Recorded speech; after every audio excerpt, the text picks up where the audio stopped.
Bienvenidos al Seminario del Lenguaje de la Música. Le llamamos a este seminario el lenguaje de la música porque queremos que entiendan que la música sí es un lenguaje. Cuenta con todos los elementos de un lenguaje. Tiene su gramática, sintaxis, tiene comunicación y tiene significado. Ahora, el significado es abstracto, no concreto, por eso es que algunos se confunden en este punto. Pero sí es un lenguaje. Y en estas sesiones les vamos a mostrar que la escritura enseña esto, que hay lenguaje en la música. Incluso es una de las ilustraciones que usa la Biblia. Y además de los musicólogos, en el campo de la psicología de la música, y particularmente los que estudian la sociología de la música, reconocen el hecho, y todos están de acuerdo, en que la música es un lenguaje. Y si podemos entender el lenguaje, podremos tener discernimiento en el campo de la música, porque nada puede conocerse de la verdad aparte del lenguaje. Esa es una aseveración de un gran filósofo, y él reconoce el hecho de que si no nos ponemos de acuerdo respecto a los términos de nuestro lenguaje, si no estamos de acuerdo sobre los significados de nuestras palabras, no habrá comunicación entre nosotros. Así que si no entendemos lo que se está diciendo en ese lenguaje, no habrá una comunicación correcta. Así que es importante que entendamos que la música es un lenguaje y debemos saber cuáles son los elementos de ese lenguaje si vamos a entender la música. Ahora, el seminario se divide en 6 sesiones. La primera sesión que veremos hoy se llama El Dios de la música. ¿La música fue una idea tardía de Dios o es algo que forma parte permanente de la economía divina? A la segunda sesión le llamamos El mensaje de la música. ¿Qué es lo que se está comunicando? ¿Puede la música comunicar ideas? ¿Puede la música comunicar algo? ¿Y podemos entender lo que la música está comunicando? La tercera sesión se llama El sonido de la música. Si la música comunica, ¿cómo sabemos qué sonidos comunican qué cosa? ¿Podemos entender? ¿Habrá principios que nos muestren cómo debe ordenarse nuestra música? Luego, el mensaje número 4 versará sobre lo que llamamos el Evangelio de la música.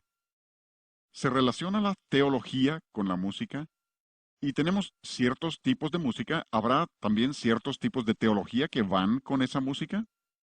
En el mensaje número 5 hablamos acerca de los efectos de la música. ¿Nos afecta la música? Y si nos afecta, ¿cómo nos afecta? ¿Y qué es lo que nos afecta? Y si entendemos eso, ¿podemos entonces saber qué clase de música debemos tener? ¿Por los efectos que produce? Y luego en la última sesión, hablaremos en la última sesión acerca del propósito de la música.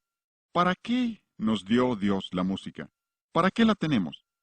¿Cuál es el propósito básico, subyacente, y para qué nos dio Dios la música? Y así completaremos el seminario del lenguaje de la música, y espero que estén presentes en estas 6 sesiones para que aprovechen todo lo que estamos diciendo y tengan el contexto, porque no hay que tener las cosas fuera de contexto. Así es como sabemos también que la música es un lenguaje, tiene contexto. Y si tomas un sonido equivocado y lo pones en el lugar equivocado, lo tienes fuera de contexto. Y mucho de lo que se estudia en la escuela de música es cómo armar ese contexto y saber qué es lo que cabe en cada contexto. Así que espero que no se pierdan ninguna de las 6 sesiones para que tengan el panorama general de lo que Dios nos está diciendo acerca de la música. Queremos usar como lema para nuestro tiempo juntos la palabra de Dios. Y una de las primeras cosas que descubrimos viene de 1 Corintios capítulo 14, versículo 7. Ahí el apóstol Pablo, y hablando de lenguaje, saben que los capítulos 12 al 14 de 1 Corintios tiene que ver con lenguaje, y Pablo está corrigiendo los abusos ahí en la iglesia de Corinto. Y lo que usa como ilustración en el capítulo 14 es la música. Porque llega al versículo 7 y dice, si la flauta o la cítara, y hablaremos después de lo que significan algunas de las palabras que se usan para esos instrumentos. Pero dice, si no dieren distinción de voces, ¿cómo vas a saber lo que se está comunicando? O sea que Pablo está diciendo, miren, se trata de un lenguaje. Y luego en el versículo 8 continúa y dice, si la trompeta diere sonido incierto, ¿cómo vas a saber lo que debes hacer? Si debes ir a pelear, si te están llamando a levantarte en la mañana, ¿cómo vas a saber si no conoces el lenguaje? Y como veremos más adelante, aún en este pasaje, donde muchas veces hemos pensado que se refiere a la letra, en la mayoría de los casos se está refiriendo a la música misma. Y dice, si diere un sonido incierto, o sea que si no conoces el lenguaje, ¿cómo vas a saber lo que debes hacer? Así que toda nuestra tesis está fundada en un principio bíblico que se aplica a todas las áreas de la vida. En este seminario solo vamos a aplicarlo al área de la música, pero esto se aplica a toda la vida. Nuestro lema para las 6 sesiones será Efesios 5:10. El versículo dice que tú y yo como creyentes debemos de estar comprobando lo que es agradable al Señor. Vamos a repetir el versículo juntos empezando por la cita. Vamos, Efesios 5:10. Comprobando lo que es agradable al Señor. Observen ahí la palabra comprobando. La palabra comprobando, en este caso, como en muchos otros en la Biblia, significa poner a prueba las cosas. Dios quiere que pongamos a prueba las cosas. Algunos dicen, pues cuando haces eso estás juzgando. No, juzgar es pronunciar sentencia sobre alguien o algo. Y aunque la Biblia nos pide en ciertos casos que hagamos eso, aquí no se está refiriendo a eso. Aquí se refiere a poner a prueba. Ponemos a prueba casi todo.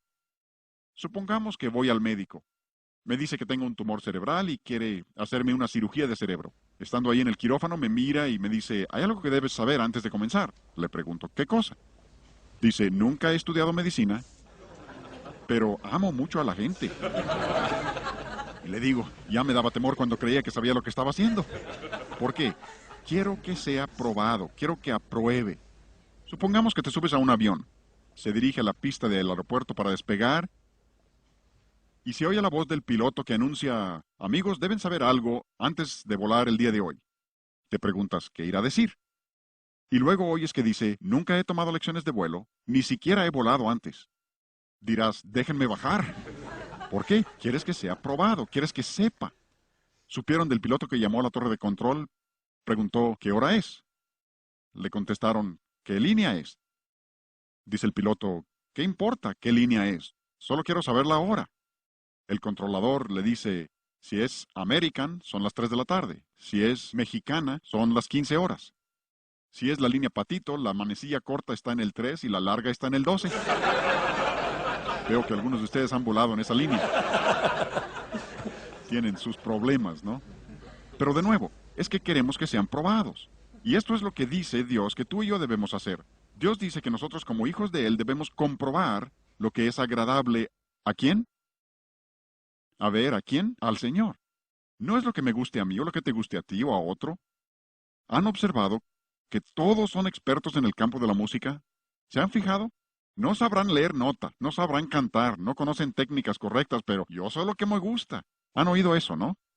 Díganme, ¿el hecho de que te guste lo hace bueno? Tienen miedo de contestar, ¿no? No, hay muchas cosas que me gustan, pero las rechazo porque sé que son malas. El asunto no es si me gustan o no. Otros dicen, pues a mí no me gusta. Déjenme hacerles otra pregunta. ¿El hecho de que no te guste lo hace malo? No. Y de nuevo, algunos dicen, pues es que tú te opones a la música rock porque no te gusta. Eso no tiene nada que ver. No me hubiera querido levantar esta mañana. No me gusta levantarme por la mañana, pero me levanté no porque me gustara o no me gustara, sino porque sabía que era lo correcto. Otros dicen, pues para mí es de tanta bendición.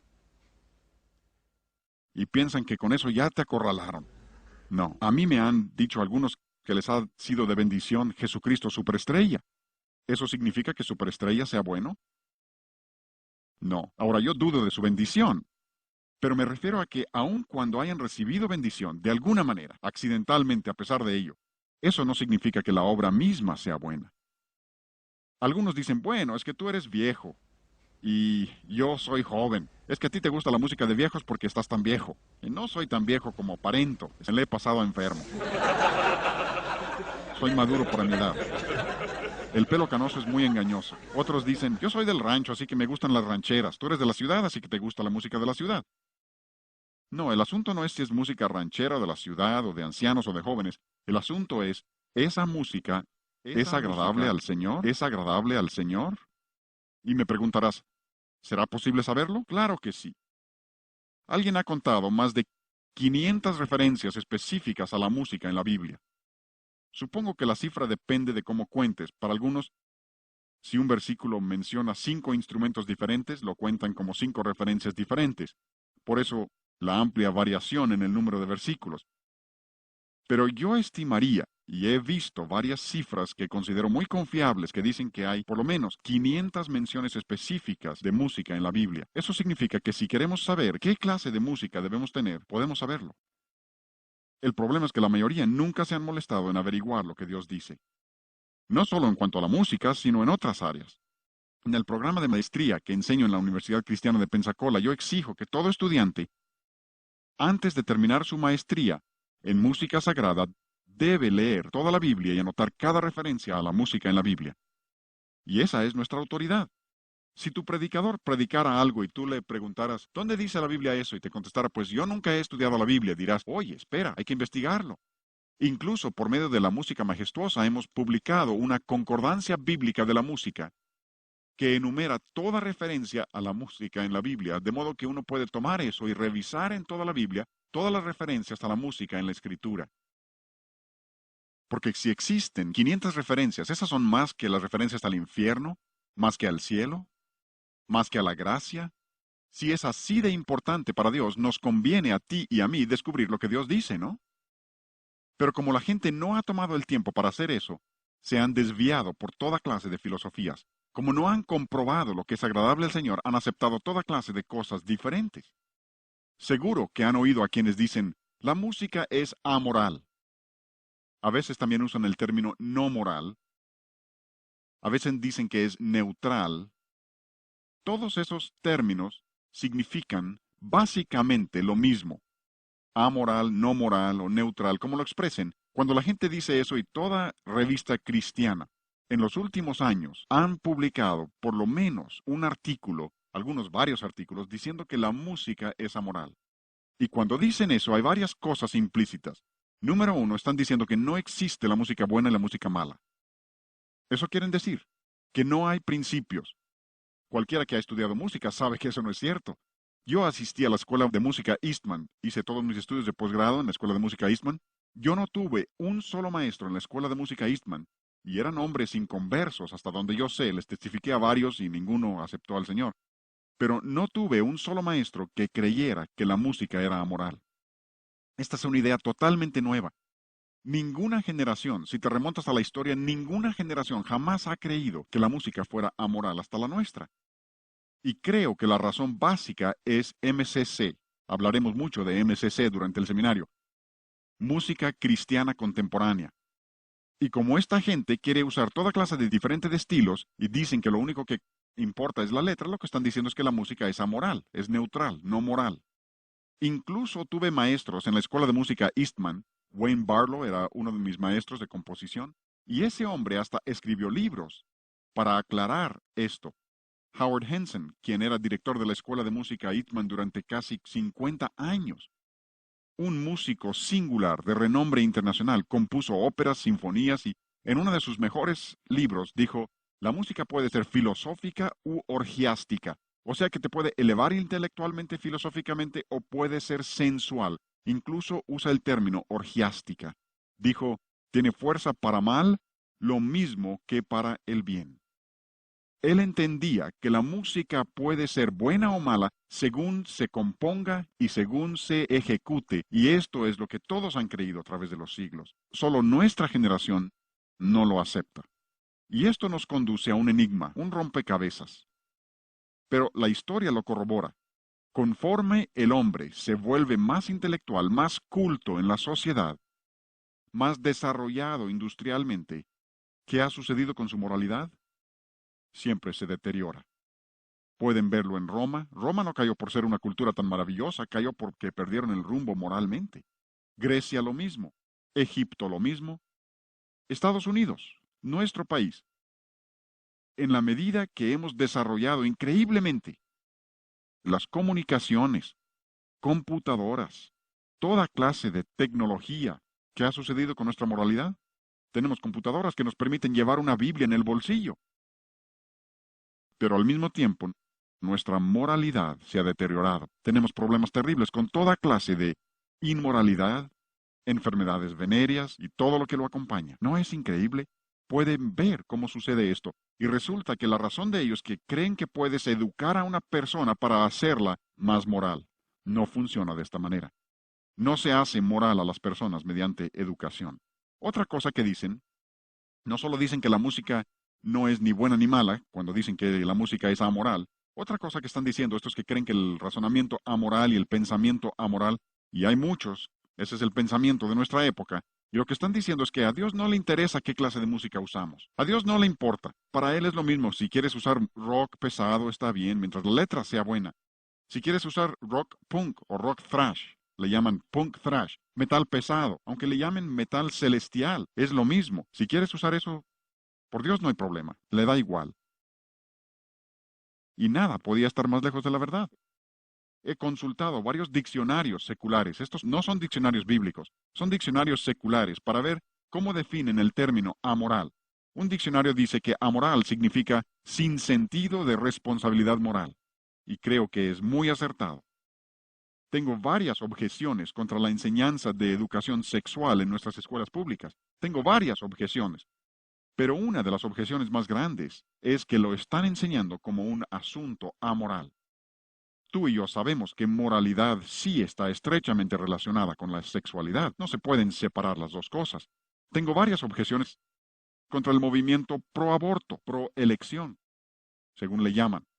Creo que le deben llamar pro homicidio. Tengo varias objeciones, pero una de las objeciones más grandes es que lo están presentando como un asunto amoral. O sea que puedes matar a una persona que aún no ha nacido y decir que no tiene nada que ver con principios morales. Pero esta es la filosofía de nuestra época, ha penetrado a todas las áreas de nuestra vida. La educación sexual, medicina, aborto. Una de las cosas que son interesantes para mí al descubrir esto es que muchos médicos en la actualidad no toman el juramento hipocrático que tomaban todos los médicos hasta hace pocos años. ¿Y por qué? Porque una de las cosas que promete el juramento hipocrático, entre otras cosas, es que particularmente no asistiré a una mujer para la obtención de un aborto. Eso es parte del juramento que hacían los médicos. Con razón, muchos de ellos no la quieren tomar. Y la razón por la que han adoptado esa postura es que, según dicen, es amoral. No es algo que sea afectado por ningún principio moral. ¿Hasta dónde puede llegar la necedad? Ahí es donde los diccionarios son perfectamente acertados. Otro diccionario dice, amoral significa incapaz de distinguir entre lo bueno y lo malo. Y eso también es muy acertado, porque estas personas que hablan de razonamiento amoral y pensamiento amoral, por ejemplo en el campo de la música, los que creen que la música es amoral y que puedes tener rock o rock pesado o metal pesado, lo que sea, y llamarle cristiano, pronto pierden su sentido de lo bueno y lo malo también.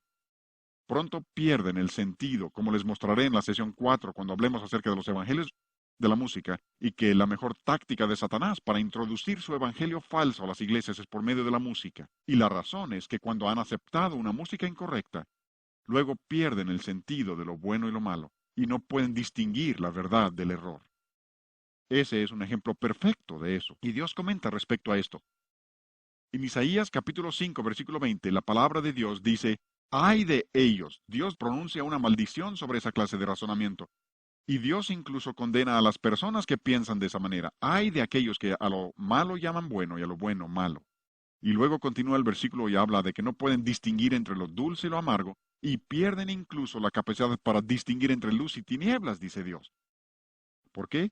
Porque han aceptado la idea de que no hay bueno y malo, y han perdido su sentido de responsabilidad moral y de bueno, y malo. Este es un libro muy interesante, se llama La clausura de la mente americana, por un hombre que se llama Alan Bloom. Ahora, él es maestro de pensamiento social en la Universidad de Chicago, una excelente escuela cristiana. Saben que no es así. Es una de las escuelas más liberales en el país. Ahora, quiero que entiendan el trasfondo de este hombre. Es maestro de pensamiento social en la Universidad de Chicago. Cuando recién salió su libro, los liberales estaban fascinados, elogiándolo a más no poder. Luego de pronto entendieron lo que estaba diciendo, y ya no les gustó tanto. Pero él toca varios puntos con mucho acierto. Oigan lo que dice.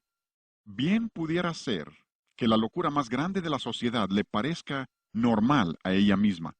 Esa es una cita formidable. ¿Ven? Porque el aborto es una locura absoluta.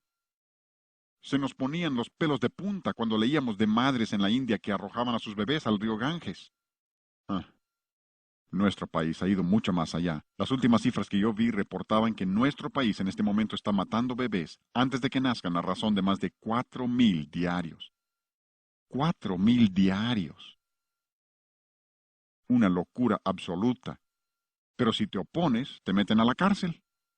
Te tachan a ti de loco. Homosexualidad es una locura, un disparate, pero ha llegado a ser aceptado ahora.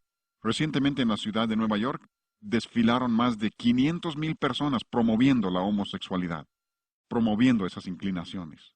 ¿Ven? Bien pudiera ser, dice, que la locura más grande de la sociedad le parezca normal a ella misma. Y parte del problema es que nuestros juzgados ahora operan sobre las opiniones de la sociedad, no sobre la ley misma. Están decidiendo sobre la base de lo que es normal y aceptado entre la sociedad y la cultura. Y esa no es ninguna base. Observen además aquí, particularmente los padres, ustedes necesitan tomar nota de esto. Dice, la televisión en comparación con la música, ahora, no está menospreciando los efectos de la televisión, reconoce los efectos tremendos que puede tener la televisión, pero dice, si lo comparas con la música, juega un papel comparativamente pequeño en la formación del carácter y los gustos. Recuerden que este es un maestro de pensamiento social en la Universidad de Chicago, no es un predicador. Y no está menospreciando la televisión, pero dice que si comparas eso con la música, ¿quieres desarrollar el carácter y los gustos de los jóvenes en el sentido correcto? Dice, no se preocupen únicamente por la televisión, fíjense en la música que están escuchando, porque tendrá un efecto aún mayor. Y luego habla muy específicamente, y no voy a ser tan específico en estos seminarios, pero su libro dice con mucha claridad, la música rock apela a un solo factor, la apelación barbárica al deseo sexual. Él abiertamente reconoce, como casi todos en el campo del rock secular, que su música es la música de la sensualidad, solo que ellos no le ven nada de malo a eso, pero nosotros como cristianos sí debemos verlo. Luego continúa y dice, los jóvenes saben esto perfectamente aun cuando sus padres no. O sea que la juventud entiende lo que está sucediendo aun cuando los padres frecuentemente son engañados. Me gusta este libro, me gusta su título, se llama Matándonos de deleites. Neil Postman es maestro de artes y ciencias de la comunicación en la Universidad de Nueva York. Y repito, que quiero que vean su trasfondo, ¿sí? Pienso que pudiera tener un trasfondo cristiano, pero no da evidencias de que entienda principios cristianos, aun cuando creo que tiene un trasfondo cristiano. Pero él dice cosas muy interesantes en su libro, lo citaremos en varias ocasiones durante este seminario. Dice sostener que la tecnología, o la música en este caso, es neutral, no moral, amoral, es una ridiculez pura y simple. No podría haberlo dicho mejor yo mismo. Lo que está diciendo es que el medio, como dice Marcia McGruan, el medio es el mensaje. Está diciendo que no se puede separar el medio del mensaje, y lo demostraremos eso en varias de las sesiones para comprobar que eso es cierto. No se pueden separar las dos cosas. La manera de decir algo determina en gran medida lo que significa. Y él dice, no se puede separar la tecnología, y aquí está hablando de la televisión en particular, y ese es el ejemplo que usan la mayoría de los de la música cristiana contemporánea. Usan la televisión como ilustración para decir que lo que importa es únicamente la letra. Pero aún este hombre reconoce que la televisión, que es un objeto neutral, no es un objeto viviente, como lo es la música. Pero dice que aún la televisión no se puede considerar neutral o no moral. Lo interesante, y esto es algo que sé que la Biblia lo dice, y sé que es absolutamente cierto, pero me cuesta trabajo aceptarlo. ¿Tienes cosas así? Sabes que son ciertas, y la Biblia lo dice, pero es difícil. Cuando Jesús dijo en Lucas 16 que los hijos de este siglo son más sagaces que los hijos de la luz, yo digo, no debe ser así. Los cristianos que tenemos la palabra de Dios, tenemos al Espíritu Santo para guiarnos, debemos entender mucho más que el mundo, ¿no? Pero con frecuencia vemos que el mundo entiende cosas que aún algunos cristianos se niegan a aceptar. Por eso citamos a tantos de estas personas en el seminario para demostrar que aún el mundo acepta estas cosas y las entiende. Este es un libro muy interesante por un inglés que se llama David Tame. De nuevo, creo que este hombre entiende principios cristianos, pero es un escritor secular. Ha escrito un libro que se llama El poder secreto de la música. Menciono este libro porque particularmente tantas personas me preguntan, ¿usted se opone a la música rock? ¿Se opone a alguno de los compositores y su estilo de vida? ¿Y qué de Beethoven? Y Mozart y Haydn y estos hombres. Muchos de ellos no eran cristianos y no vivieron como debían y aceptas la música de ellos. ¿Por qué? David Tame da la mejor respuesta que yo he visto. En su libro, él analiza todo el trasfondo, pero dice, El concepto de que la música afecta el carácter fue la gran fuerza que inspiró la vida de los grandes compositores. Y es que todos los compositores del pasado, aun cuando no hayan sido todo lo que debían ser en su vida personal, buscaban elevar a las personas y ayudarles con su música. Es por eso que pasaron años estudiando el arte de la música. Beethoven era maestro de su arte.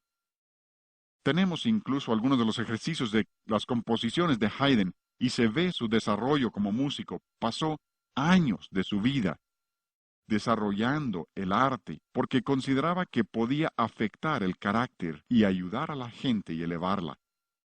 Esa es la filosofía que viene de los griegos y se llama la doctrina del ethos, que la música sí afecta el carácter. Pero muchos de los grandes compositores, todos los grandes músicos del pasado, siempre han creído que podían ayudar a las personas. Es como un médico, vas al médico y te dice que tienes apendicitis, quiere quitarte tu apéndice. Le preguntas, doctor, ¿es usted cristiano? Dice, no, entonces no me dejo operar. Eso sería una locura. Ahora, yo prefiero al médico cristiano si es posible, pero no siempre es posible encontrar uno. Pero si es fiel al juramento hipocrático, hará lo mejor que puede hacer por mí, y de todas maneras solo Dios puede sanarme. Confiaré en él en el campo de la medicina. Posiblemente sea mal hablado, fumador, toda clase de cosas, y no confío en él en esas áreas, pero sí confío en el área de la medicina. Pueden confiar en Beethoven, Haydn, Mozart, en el campo de la música, porque son expertos e intentan elevar a las personas. A veces incluso le llaman una experiencia espiritual. No entienden lo que es una verdadera experiencia espiritual. Cuando yo tocaba con orquestas sinfónicas hace años, tocábamos, por ejemplo, la novena sinfonía de Beethoven, y algunos de los músicos decían, qué maravillosa experiencia espiritual. Yo siempre diría, no, era elevador, pero no espiritual, porque la espiritualidad únicamente viene por Jesucristo y su palabra, no viene por medio de la música. Pero todos los compositores del pasado han reconocido el enorme poder de la música. Continúa y cita a Aristóteles. Si uno escucha música mala, tiende a ser una persona mala. Si escucha música buena, tiende a ser una persona buena. ¿Ven? A través de los siglos los hombres han pensado así. Aristóteles creía esto, Pitágoras lo creía. Podríamos enumerar un sinfín de hombres del pasado que entienden que la música sí afecta el carácter. De nuevo, lo que estamos diciendo, y queremos repetirlo juntos, es Efesios 5:10, comprobando lo que es agradable al Señor. Ahora, si vamos a hacer eso, tenemos que ir a la Escritura. Así que vamos a 3 versículos que quiero que escriban, porque quiero que recuerden estos. Estos son de enorme importancia. Esto será fundamental para todo lo demás que digamos en el seminario. Y si entienden lo que estamos diciendo aquí, habrán adelantado mucho en el desarrollo del discernimiento en el área de la música. Quiero darles 3 versículos que nos enseñan 3 cosas acerca de Dios, y los 3 versículos dicen básicamente lo mismo. Y como dijimos antes, siempre que Dios repite algo es con un propósito. A ti y a mí se nos acaban las palabras. Cuando alguien te pregunta, qué gusto verte, ¿cómo estás? Realmente no quieres que te cuente. Si te empieza a contar del dedo que le duele y de sus caries, realmente no querías saber eso, solo es una manera de saludar. Pero Dios no hace eso. Cuando Dios repite algo es con un propósito. Y Dios repite esto 3 veces. La primera vez está en Éxodo, en el primer canto que la Biblia contiene, Éxodo 15:2. Eso está en los libros históricos. Si pasamos a los libros poéticos, en el Salmo 118:14 encontraremos la misma verdad. El segundo grupo importante del Antiguo Testamento, la misma verdad. Si pasamos a los libros proféticos, el tercer grupo importante, en Isaías 12:2 encontraremos la misma verdad. Y para mí es interesante, además, que Dios enseñe esto en las 3 secciones importantes del Antiguo Testamento. Y uno de los lugares es el más interesante que les mostraré en un momento. Pero los 3 versículos dicen lo siguiente de una manera u otra. Jehová, se refiere al Señor, Yahvé, Jehová es mi fortaleza y mi cántico, y ha sido mi salvación. Estos versículos nos enseñan 3 cosas acerca de Dios. Primero, estos versículos dicen que Dios, el Señor, es nuestra fortaleza. Él no solo nos da fortaleza como cristianos, Dios es nuestra fortaleza. ¿Entienden eso? Jesús lo dijo de esta manera. En Juan capítulo 15 dice, yo soy la vid, vosotros sois los pámpanos. Si los pámpanos no permanecen en la vid, ¿qué sucede? Se seca, muere. ¿Por qué? Porque la vid es la fortaleza de los pámpanos. Por eso dijo, sin mí nada podéis hacer. Tenemos que permanecer en Cristo. Jesús dijo, tienen que permanecer en mí. Mis palabras deben permanecer en ustedes. Es que la vid no solo provee fuerza para el pámpano, la vid literalmente es la fuerza del pámpano. ¿Me entienden? Dios es nuestra fortaleza. ¿Sí? Voy a pasar a lo tercero, regresaré a lo segundo en un momento. También dice, Él es nuestra salvación. Y creo que aquí cambia un poco la sintaxis, porque de una manera muy singular, por medio de la encarnación, Jesucristo ha llegado a ser salvación para nosotros. La salvación no está en una iglesia, la salvación no está en un credo, la salvación no está en una religión. La salvación está en una persona. Si no tienes a la persona, no tienes salvación. Y la persona es Jesucristo. ¿Sí? ¿Me están entendiendo? Dios es nuestra fortaleza, Dios es nuestra salvación. Pero observen lo que dice entre esos dos sin perder un solo paso. Dice, Jehová es mi fortaleza y mi cántico. Dios también es nuestro cántico. Yo sé que alguno dice, pues probablemente ese es un cántico de alabanza a Dios o un cántico que se refiere a Dios. No, la palabra que ahí se traduce cántico, como muchos términos que les mostraremos en este seminario, no se refiere a alabar a Dios con palabras, se refiere a la música misma. El término hebreo es simrat, que literalmente significa música instrumental. A eso se refiere. Dios es mi instrumento, y la palabra literalmente significa pulsar las cuerdas de un instrumento. Incluso ahí les doy la referencia de Strong. El número que pueden consultar de Strong es 2176. Y a propósito, esta palabra únicamente se usa en estas tres citas. No está en ninguna otra parte del Antiguo Testamento, y creo que cuando Dios limita de esa manera el uso de la palabra, intenta darle un significado especial, porque esa palabra viene de la palabra samar, que literalmente significa hacer sonar las cuerdas del instrumento, no con púa, sino con los dedos mismos. Amigos, lo que nos dice esto es que Dios es nuestra música. Así como Dios es nuestra fortaleza, así como Dios es nuestra salvación, Dios mismo también es nuestra música. La música es parte de la naturaleza de Dios. Dios mismo es musical. Me preguntarás, ¿realmente crees que Dios es musical? Claro que sí. Incluso la música es lo único que yo sepa. Si tú sabes de otras, me gustaría saberlo. Es lo único que yo sepa que estaba en el cielo antes de que Dios creara el mundo, que tenemos aquí en la tierra con nosotros y que tendremos en el cielo en el futuro. ¿Saben de alguna otra cosa? Yo no.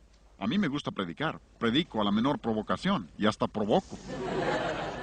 Pero allá no necesitaremos predicación, pero sí cantaremos. Tendremos música, música instrumental. Apocalipsis habla de música instrumental. ¿Saben por qué? Porque Dios es musical. Es parte de la naturaleza de Dios.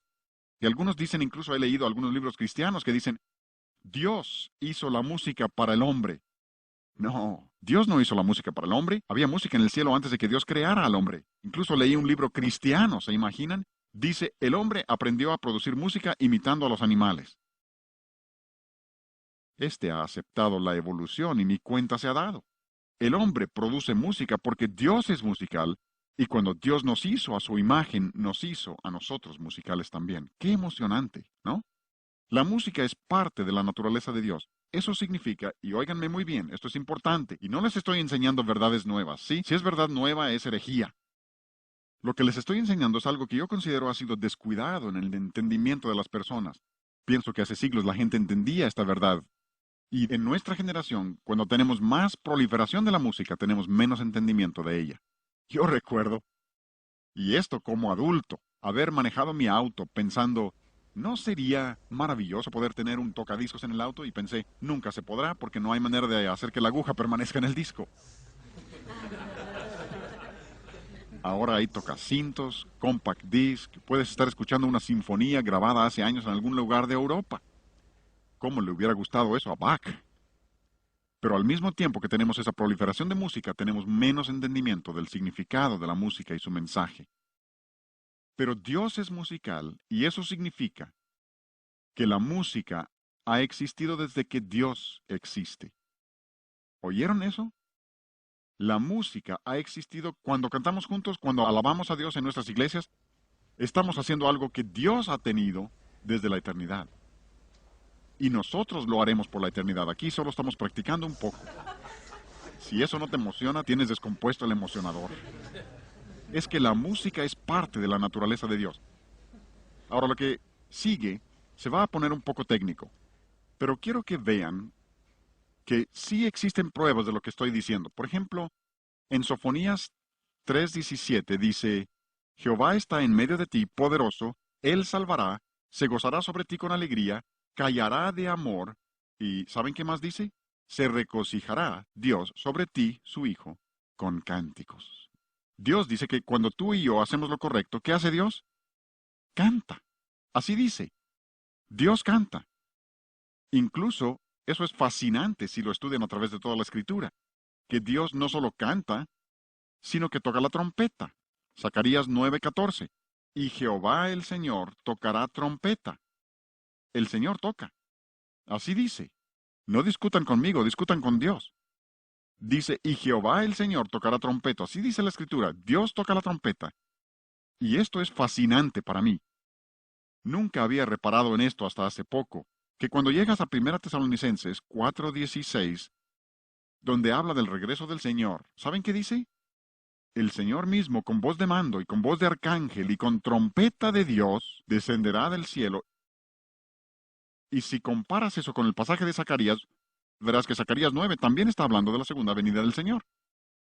Y bien pudiera ser que Dios mismo es el que toca la trompeta. Dice, con voz de mando y con trompeta de Dios descenderá. Pudiera ser. ¿Por qué? Porque Dios es musical.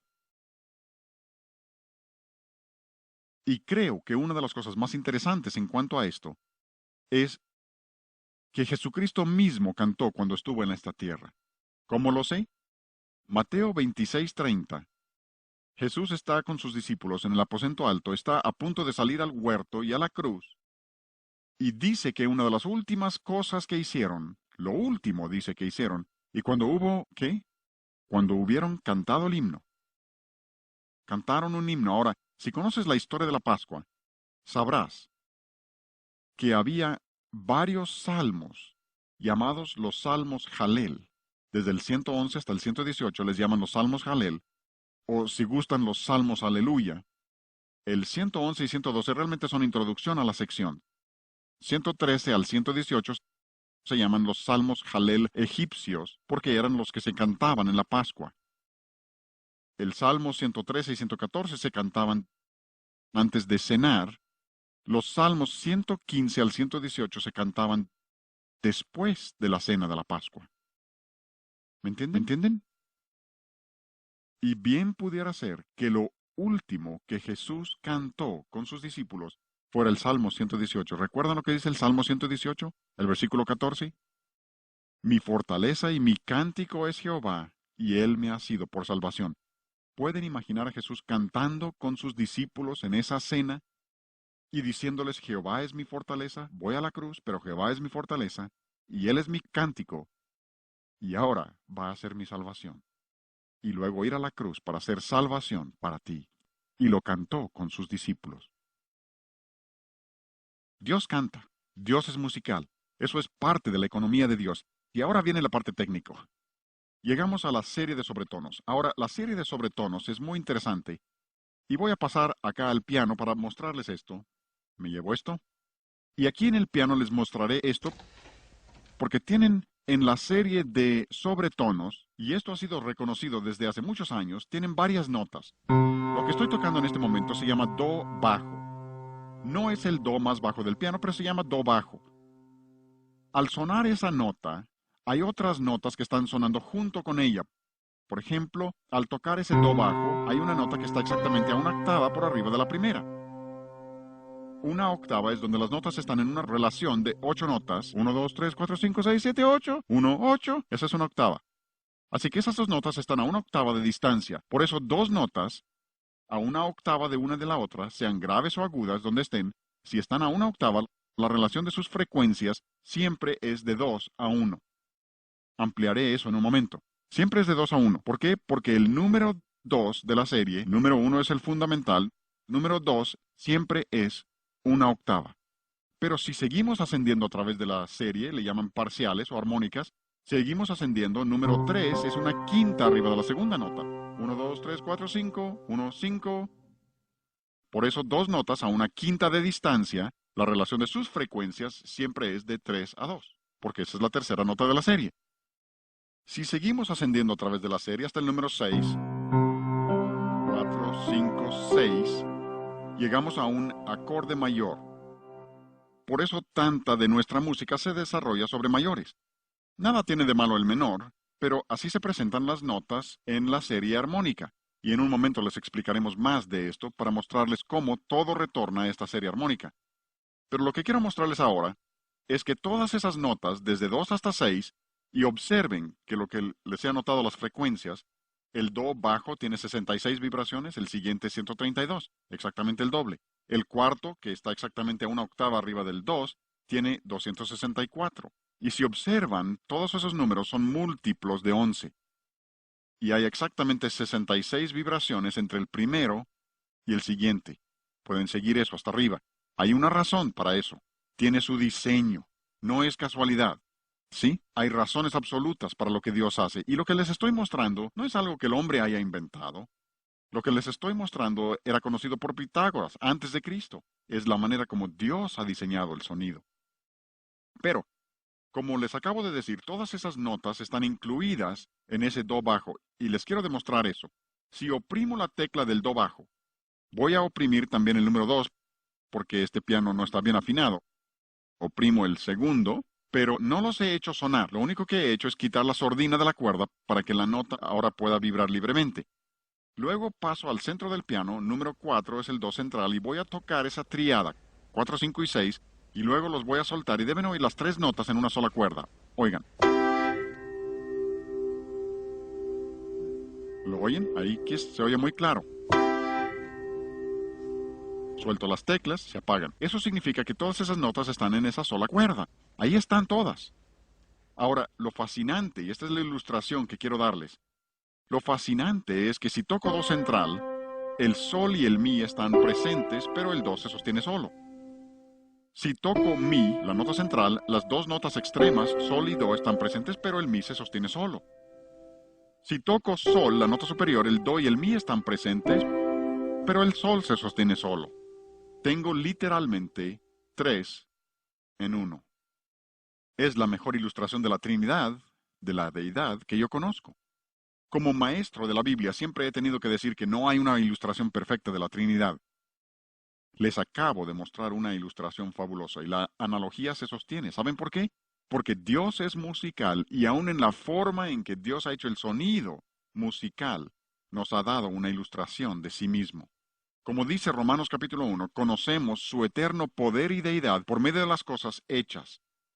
Y la música ilustra perfectamente la Trinidad de la deidad. Porque Dios es musical y nos ha dado esto para comunicarnos cuánto le interesa a Él la música.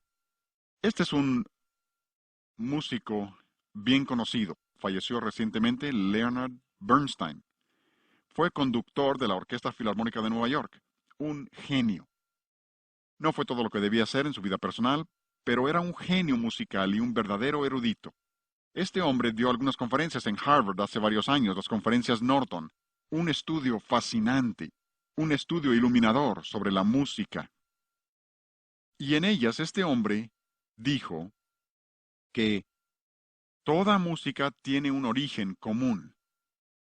¿Saben cuál es ese origen común? La serie de sobretonos. Así lo dijo. Y se refiere a toda clase de música. Se refiere a la música oriental, música africana, de donde sea, suajili, todo tiene un origen común. Ahora, este hombre era judío, no tenía ni una pizca de cristiano, pero reconoce que hay un origen común y dice que ese origen común es la serie armónica. Y amplía ese comentario y habla de gramática que surge de las mismas fuentes monogenéticas. Observen esa palabra monogenética. Cuando habla de monogénesis se refiere a que todo procede de una sola fuente. Él no reconoce la fuente, pero reconoce que debe haber habido una sola fuente de la que procede toda música, y observen cómo le llama. Dice que sus variadas lenguas surgieron de un origen común. Y continúa y dice que estas lenguas, observen cómo relaciona esto con lenguaje, y todos los eruditos lo hacen, los que entienden la sociología y la psicología de la música, musicólogos, todos reconocen esto. Dice, las lenguas son lenguajes de tonos. ¿Oyeron? Por eso le llamamos al seminario el lenguaje de la música. Estas lenguas son lenguajes de tonos surgidos de una estructura universal de tonos. Todos proceden de la misma fuente, por eso llamamos a la música el idioma universal. La música es un idioma universal porque procede de una misma fuente. Y este hombre reconoce ese hecho y continúa y desarrolla esta idea diciendo que todo se puede identificar con la escala pentatónica. Es asombroso, porque la escala pentatónica surge de la serie de sobretonos, y no voy a tomar tiempo para mostrarles eso hoy, ya hemos visto mucho técnico, pero surge de la escala pentatónica y esa a su vez de la serie de sobretonos, y muchos de los cantos que ustedes y yo cantamos son pentatónicas y ni cuenta nos damos. Si quieren saber lo que es una escala pentatónica, van al piano y tocan todas las notas negras y tienen una escala pentatónica. Es una escala de 5 tonos. Les tocaré una pieza irlandesa que ustedes conocen. Irlandeses y escoceses hacen lo mismo, tocada con gaitas escocesas, tocando esta melodía que ustedes reconocerán.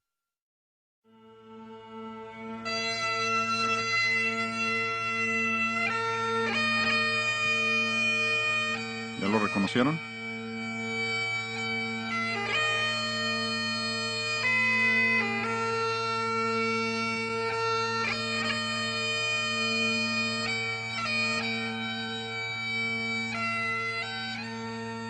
Y si oyen esa melodía hasta el final, verán que es una tonada pentatónica.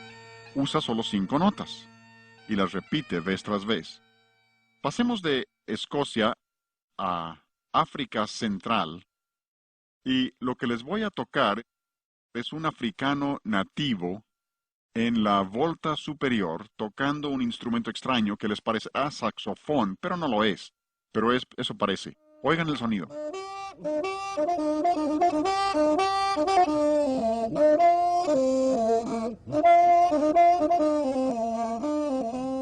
De nuevo, observan, tienen la escala pentatónica, incluso son las mismas notas del primer ejemplo, las mismísimas notas. África, Escocia. Esa escala pentatónica es parte de la monogénesis. Tenemos varios himnos que cantamos. Si cantan, cuán firme cimiento se ha dado a la fe. Esa es una melodía pentatónica. O, oh corazones te ofrecemos Dios. Y así sucesivamente. ¿Cuántos cantos que conocemos? Lo mismo que en cualquier país, descubrirán que muchas de las melodías originales, los nativos de ese país, proceden directamente de la escala pentatónica. ¿Por qué? Porque hay una sola fuente. Ahora, el señor Bernstein dice que su desarrollo se llevó 10 millones de años. Es asombroso. Eruditos que son y pierden el camino cuando aceptan la evolución. Nosotros sabemos que es porque Dios es la fuente, y Dios es musical, y cuando nos hizo a su imagen, nos hizo musicales, y puso ese lenguaje musical en todas las personas. Este es un libro muy interesante, por una mujer que se llama Connie Fortunato. La señora Fortunato es experta en el campo de la música infantil y la manera en que la música afecta a los niños. Dice cosas muy interesantes en el libro. Por ejemplo, habla de la manera en que la música afecta a los bebés, aún antes de que nazcan. Pueden oír sonidos, aún antes de nacer. Por eso nos dicen que un bebé reconoce su propio idioma para cuando tiene 3 días de nacido. Ya conoce su propio idioma porque lo ha estado escuchando desde siempre. ¿Y se imaginan luego abortar un ser humano con ese conocimiento? Nos dicen que un bebé puede aprender a reconocer una sinfonía de Mozart y entenderlo para cuando tenga 6 meses de edad. Y dicen que escuchar una sinfonía de Mozart por su orden complejo, si vieras algunas de mis obras para orquesta, siempre digo que la mejor herramienta es el borrador. Borro más de lo que escribo. Pero Mozart no. Mozart era tan genial que lo componía todo en su mente y luego anotaba lo que tenía concebido. No hay borraduras en su obra. Y dicen que esa organización compleja ayuda al niño a organizar sus pensamientos. Y Connie Fortunato continúa y habla del desarrollo de los niños, como la música les ayuda en su desarrollo psicomotriz, su coordinación, comprensión, habilidades físicas, pero dice que también les ayuda en su desarrollo afectivo, emocional, para un desarrollo emocional correcto. Por eso una música mala te lleva emocionalmente en una dirección equivocada. Pero continúa y dice, tercero, también les ayuda en su desarrollo intelectual. Hablen con el director de banda en la escuela que ustedes gusten y les dirá que los niños más inteligentes de la escuela están en su banda. No es que los más inteligentes estén en la banda o en la orquesta, es que estar en el campo de la música los hace más listos. Ayuda a su desarrollo intelectual. Así que la música nos afecta de muchísimas maneras. Y si la música nos afecta de esa manera, y la música es tan importante y debemos entender lo importante que es, entonces la música reflejará una filosofía. Toda música refleja una filosofía. Pasas por una cantina y están tocando cierta clase de música allí, ¿no? Esa música refleja la filosofía de ese lugar, por eso esa clase de música no cabe en la vida de un cristiano. Pasen por un club nocturno y oirán cierta clase de música allí, ¿no? Esa música refleja su filosofía y lo que creen en ese club nocturno. Por eso no debemos tener eso en nuestras iglesias ni en nuestros hogares. Muchas difusoras cristianas, no todas, muchas han tomado ese sonido de club nocturno y lo han introducido a nuestros hogares, enseñando a nuestros jóvenes a familiarizarse con ello y a disfrutarlo. Y con ello han destruido la separación que Dios quiere que haya entre nosotros y el mundo. Porque si su música no nos parece mala, el lugar tampoco nos parece tan malo. Refleja una filosofía. Y creo que necesitamos reconocer esto. Nuestra música sagrada refleja nuestro concepto de Dios. Toda música sagrada que usemos refleja lo que creemos acerca de Dios. Si usas música majestuosa como música sagrada, es porque crees en un Dios majestuoso.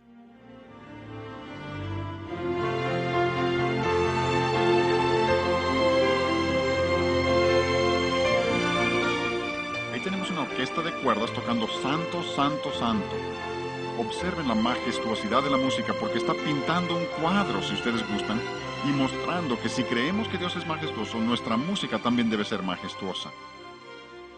Pero, si no crees eso y piensas, bueno, yo puedo tener música sentimental como mi música sagrada, probablemente es porque piensas que existe un Dios sentimental que todo perdona y que es un anciano allá arriba y que no importa lo que hagamos, siempre que nos arrepintamos, Él nos perdona.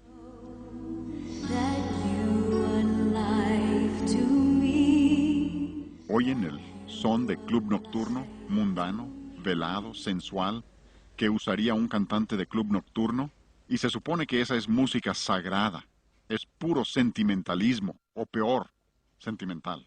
Pero podemos ir más allá. Si tienes música pop como tu música sagrada, es porque crees en un Dios pop.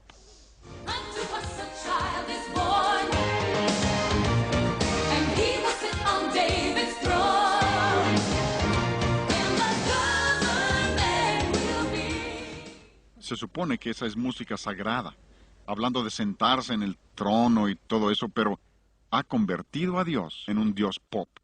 El estilo popular de la música, y hablaremos más de esto luego, el estilo popular revela lo que estas personas creen acerca de Dios, y no es un concepto nada bíblico. Creo que la mejor ilustración que les podría dar, para terminar esta sesión, la mejor ilustración sería la Biblia misma. ¿Se han puesto a pensar el milagro que es este libro? Dios pudo haber escrito el Evangelio en el cielo para que todos pudieran leerlo en su propio idioma, pero no lo hizo así. Pudo haber puesto un par de bocinas para que todos oyeran en su propio idioma, pero no lo hizo así tampoco. Dios en su soberanía quiso comunicarse con nosotros por medio de su palabra, y se limita a su palabra, en su soberanía. Pero al hacerlo, dotó a su palabra de casi todos sus atributos eternos. Aquí mismo dice, Santa Biblia. ¿Por qué? Porque Dios es santo y su palabra es santa. Creemos que la Biblia es eterna. ¿Por qué? Porque Dios es eterno. El salmista dijo, para siempre, oh Jehová, permanece tu palabra en los cielos. Dios nunca cambiará su palabra. Cualquier libro de texto, que ya tiene 5 años, es obsoleto. Han cambiado su manera de pensar. Dios no, Él nunca lo cambiará. Aún en la eternidad, Dios no faltará a su palabra. Nosotros creemos que la Biblia no tiene errores, ¿no? Es infalible. ¿Por qué? Porque Dios es infalible. Si tú crees que la Biblia tiene errores es porque crees que Dios comete errores. Y cuando Dios eligió comunicarse con nosotros por medio de su palabra, dotó a su palabra de todos sus atributos eternos. Y yo les estoy diciendo que si nosotros como cristianos reconocemos quién es Dios y lo que a Dios le interesa nuestra música, entonces buscaremos que nuestra música sea agradable al Señor, que sea lo que Él desea para que comunique nuestra manera de vivir, nuestro carácter y lo que creemos acerca de Dios.